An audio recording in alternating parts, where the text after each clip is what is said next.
What's good, Commanders fans? It's been a long time, man. I haven't made a video in 9 days. There just hasn't been much going on. As we know, the Super Bowl is coming up on Sunday. I can't wait. I'm pretty excited for that. But yeah, we got some small news here and there about the offensive coordinator position. So I just want to talk about that today with Eric Bieniemy. Ben Standig came up with an article. He was at the Senior Bowl, and he is saying that Eric Bieniemy and the Commanders do have mutual interest. And I thought it was a long shot, but now it's actually starting to look like there is a realistic possibility that Eric Bieniemy may really be the guy for the offensive coordinator job with the Washington Commanders. I was just thinking, honestly, that Ron's taking all this time just for it to be Ken Zampese, that he's just going to make a typical Ron move and hire a guy that's in-house or a guy that he's buddy-buddy with in Pat Shurmur. And Pat Shurmur's son, Kyle Shurmur, was on the practice squad last year. So, the kind of family ties kind of thing, or I coach with this guy, he coached with Pat Shurmur with the Eagles back in the day. So that's what I was just like, okay, it's just going to be that kind of hire. But Ron really is taking his time with this. I know he's playing golf. I forgot what golf tournament that was, but I had no problem with it. I really didn't. But it looks like he's basically waiting for Eric Bieniemy to have a legitimate interview with him. And Eric Bieniemy, this is from Nikki Javala as well. Talking about Eric Bieniemy and what he said last night. It was like the interviews, the media day for the coaching staff and players. Eric Bieniemy said, "I have not taken any interviews for any offensive coordinator positions. I've only taken one interview for a head coaching position right now. I've interviewed with the Indianapolis Colts. I thought it went great. We'll see where that goes now as far as the offensive coordinator stuff. Right now, I am where my feet are." That's what Ron Rivera says all the time. I guess Andy Reid says it as well. And right now, I'm focused on helping us to win this game this weekend. So, Ron Rivera, he's from the Andy Reid tree. Eric Bieniemy will be from the Andy Reid tree if he does get a head coaching job or if he comes over here as the offensive coordinator. So there's a connection there. And I think there's legitimate interest. And I'll read what Ben Standig said real quick in the Athletic article. He said, the team hopes to interview Chiefs coordinator Eric Bieniemy, and mutual interest exists. Multiple people with direct knowledge of the situation told The Athletic. With Kansas City and Sunday's Super Bowl, formal meetings would not occur until the following week at the earliest. Eric Bieniemy's intrigue extends beyond Washington with a list of suitors that includes the Ravens and Titans. Some in Mobile viewed the longtime assistant of head coach Andy Reid as the favorite for the Commanders' opening. That's despite no consensus over whether Bieniemy will provide the needed impact for an offense that ranked 24th in scoring with 18.9 points per game in 2022. The opportunity to call plays, something Bieniemy doesn't handle full time with the Chiefs, would be a positive for a perpetual head coaching candidate who has yet to land that big job. An endorsement from Reid, one of Rivera's football mentors, would carry weight in Washington. Head coach Ron Rivera's future with the Commanders is another factor for any candidate as owner. So, only thing I don't like for Eric Bieniemy is that because Doug Peterson, they said that Andy Reid had control. It was Frank Reich and I forgot the other coach that was under Andy Reid, that they didn't have full control under plays under Andy Reid, and they got head coaching jobs. So it's just, I don't like the way that they're treating Eric Bieniemy. I understand that there's reports that he didn't interview well, he's had a trouble pass and all that, but he's the guy that has to show that he has independence from Andy Reid to get a head coaching job. I just find that kind of weird and a little fishy there. Other coaches who have left Andy Reid, they didn't have to do all that. They had the same situation and same circumstances under Andy Reid, but Eric Bieniemy has to go off somewhere else and show that he can call plays on his own, which is just very weird in my opinion. So, Ian Rappaport also said that Eric Bieniemy, he does call plays, but he shares it with Andy Reid, and that's the big thing on him. He said, Ian Rappaport said he shares play calling with Andy Reid. He does a lot of it, but he shares it. And he says that I think Eric Bieniemy is really in play for a play calling or OC job in a couple different places. He said that on the Pat McAfee show. He said Baltimore, and I think the Commanders is really one to consider. So you'd be like, he's already an offensive coordinator. Why would he leave Pat Mahomes? So he has to make a lateral move to DC just to prove that he can be a head coaching job. And the thing, if a new owner comes in and fires Ron, and people are saying that they'll possibly promote Eric Bieniemy, he has to obviously have a really good offensive. He has to have a good season. And I think if he has a good season, then Ron has a good season. They most likely will make the playoffs. I think if Eric Bieniemy has a good season with Sam Howell, I think we have a solid chance to make the playoffs. So it's kind of up in the air for the new owner to come in and promote Eric Bieniemy. So we'll see what the new owner would want. I just don't think it's an attractive job personally. I just don't. I like Sam Howell. I love the weapons here. But you see that Ron Rivera is he's in a lame duck coaching place. It's just a lame duck season for him. New owner most likely coming in, Dan Snyder. It looks like his house is on the market for $49 million. It's a beautiful house. I'm not surprised. Beautiful mansion. But I just don't think it's really an attractive place in my opinion. I mean, it's really a one-year deal. It's an uphill battle. You got a new owner coming in. And Ron Rivera, I just don't have any faith in Ron Rivera as head coach. I've seen enough. I've seen enough of the bad timeouts. I've seen enough of the terrible 4-down decision-making, the clock management at the end of the games, 2-point conversions. I've seen enough to see that Ron is an 8-8 coach, maybe 9-8 or something like that, 8-1, 7-10. That's just the kind of coach that he is. So Eric Bieniemy, I think he would come in and improve the offense for sure. Bringing in philosophies from Andy Reid and stuff like that. A lot of people from the Andy Reid tree have been very successful.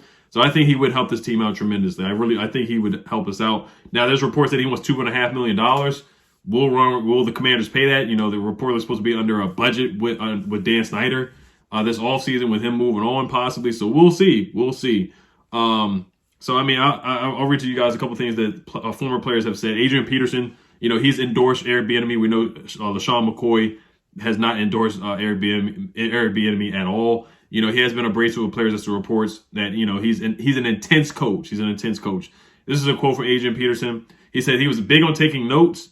You have your pen out and writing notes down, and we didn't have an excuse. He had everything we need for that week written on the board on both sides, and we used to go over it, and you were able to see it in intensive detail. So Eric Bieniemy, he's an intense guy, very close to detail. You've seen him get into it with Pat Mahomes. You've seen him get into it with Travis Kelce, and that's the energy he's going to bring. So he expects you to have everything right in detail. Paul Richardson, who played for the Washington for the Skins at that time, he said, "I think Eric Bieniemy is a great coach. He was coach under Eric Bieniemy under Colorado at Colorado." He said, "I think he's a great coach." Paul Richardson said, "I think he's a great leader. He's really intense. He prides himself on details and execution. He's old. He's an old school man. He played running back in the day, so of course he's one of those guys that's all for the fun run first mentality. But he's definitely one of those people that wants to get the most out of his players. I felt that a lot when I was in Colorado. So that's basically what you're going to get. And that's what Ron Rivera wants. He wants a run-first mentality and that identity. So Brian Robinson and Antonio Gibson, they got to be ready. And Jared Patterson, they have to be ready to have attention to detail, that whole offense. So I would be intrigued if we get Eric Bieniemy. I'm not getting my hopes up. I think it would be a good hire, though. I really do. I think it would be a solid hire. So we'll see what happens. The Ravens are a candidate for him. The Colts is the head coach. Ravens, they're reportedly interested in the Georgia offensive coordinator, so we'll see what happens with that. Of course, coaching Lamar Jackson is a better option for him. You're going to get 10 wins with Lamar Jackson. The bare minimum is 10 wins with Lamar Jackson. With here, it's just a big question mark with Sam Howell. I'm a big Sam Howell fan, and I do want him to start day one, but you just don't know what you're going to get. Offensive line is in shambles right now, so we'll see. It's a big question mark in D.C., and Ron Rivera is coaching for his job. So we know John Harbaugh or Jim Harbaugh, whichever Harbaugh it is, we know he's penciled in as the head coach for the next couple of years with the Ravens, to be honest. So, and the Titans are never another option too. So we'll see what happens with that. So I did want to quickly talk about the mock draft here that Matt Miller came out with. Anthony Richardson, he had us picking him at pick 16. I watched him play against Kentucky. He threw a pick 6 and then another pick that could have been another pick 6. He's very raw.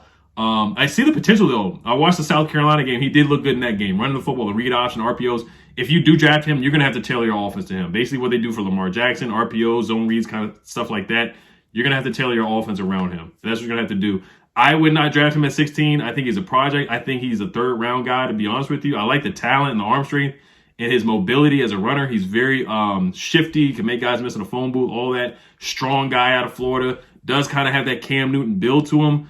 But honestly, man, he looks like he's a couple years away. But if they can really develop him, which I don't trust Ron Rivera and the staff, then he's a talent, man. He is a talent, but I think he's a couple years away, to be honest with you. And I wouldn't draft him at 16. If he's there in the second or third round, I'd definitely take a look at him. But I like Sam Howell more than him, honestly. And Matt Miller, he had a write-up about it, too, his reason on why they would take him. He said the quarterback situation in Washington is less than ideal with Taylor Heineke in free agency. They did draft Sam Howell in the 5th round of the 2020 draft, but rarely do day 3 quarterbacks become franchise passers. We'll see. I wouldn't be caught up in the draft position, but right now I just wouldn't take Anthony Richardson at pick 16. He said he's not a finished product after starting just 13 games in college, but his highs are incredibly high, and he has the highest ceiling of this quarterback class if he can put everything together. The 6'4", 232-pound Richardson has the strongest arm of the class too, and pairs that with game-changing running ability. The downside, 9 interceptions to just 17 touchdown passes in 2022, and a QBR of 71.2 shows that Richardson's accuracy needs work before he's a complete passer. He completed just 54% of his passes. So, yeah, watch that Kentucky game. It was rough. It was rough watching that game. I was like, yeah, this guy's a 3rd round, 4th round pick, to be honest with you. And I watched the South Carolina game. I was like, okay, I can see a 2nd round, 1st round for Anthony. Maybe late 1st round, but pick 16, I just wouldn't force it. And like I keep saying, Ron Rivera, he's in a lame duck season. And I just don't see them developing him here unless you build around him and kind of have a Jalen Hurts kind of offense system, Lamar Jackson kind of system for Anthony Richardson. But if you drop him back a bunch of times, he's not going to be successful in the NFL at all. So, all right, so guys, I got a surprise for you guys. I'm partnering with Vigit. It's pretty cool, guys. It's free. It's a sports betting app, but it's free. It's free $99. You get coins. You get prizes, Amazon gift cards. You can get a TV if you win enough bets.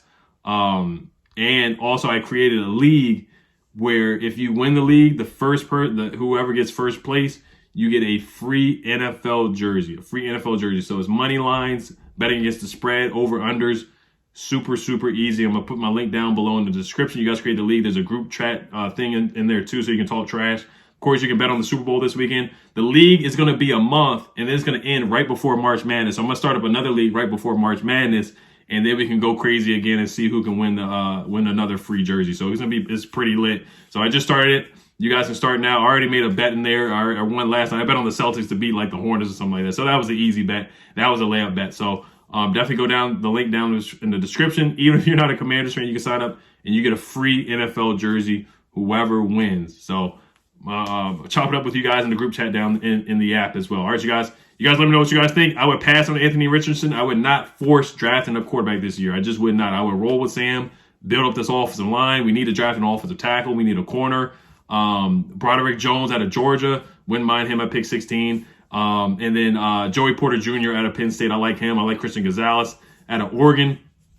Those are some guys I would look at sitting now. Christian Gonzalez, I don't think he'll make it to pick 16, but Joey Porter Jr. is a guy you could definitely take a look at pick 16 for sure. So I would build up this roster, honestly. We need offensive line help. We just need help all around. And now I get it. We need a quarterback too, but I would not force it with Anthony Richardson at pick 16. I think next year is the year to look at quarterback. All right, you guys.